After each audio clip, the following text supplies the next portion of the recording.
వెన్నునొప్పి తరచుగా రావడానికి కారణాలు వయసు మీద ఆధారపడి ఉంటాయి. ఇప్పుడు చిన్న వయసులో ఉన్నవాళ్ళు, ఇప్పుడు ఐటీ సెక్టర్లో పనిచేస్తున్న వాళ్ళు ఎక్కువ శాతం ఒక 8 గంటల పాటు కూర్చోవడము వీటి వల్ల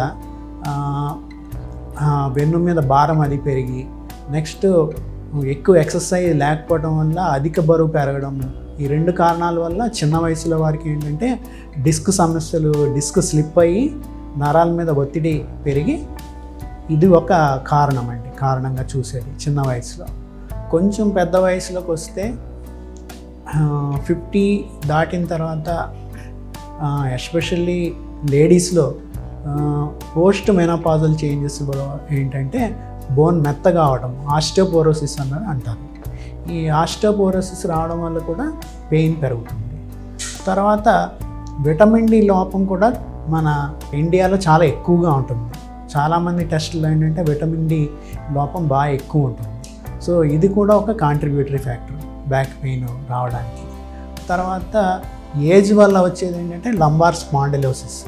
ఈ స్పాండిలోసిస్ అనేది ఎక్కువ సిగరెట్ స్మోకింగ్ చేసే వాళ్ళల్లో ఏంటంటే ఎక్కువ శాతం మందికి స్పాండిలోసిస్ త్వరగా వచ్చే అవకాశం ఉంది. ఎందుకంటే ఈ నికోటిన్ దుష్పరిమాణాల వల్ల అలా జరుగుతూ ఉంటుంది.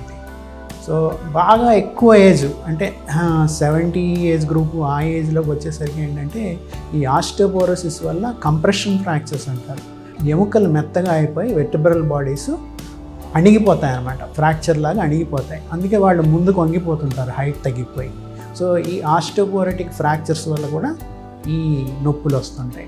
ఇంకా అరుదుగా కారణాలు ఏంటంటే ఒక్కొక్కసారి టీబీ రావచ్చు, వాళ్ళలో ఇమ్యూనిటీ తగ్గి టీబీ రావచ్చు, లేకపోతే వేరే ఇన్ఫెక్షన్స్ రావచ్చు.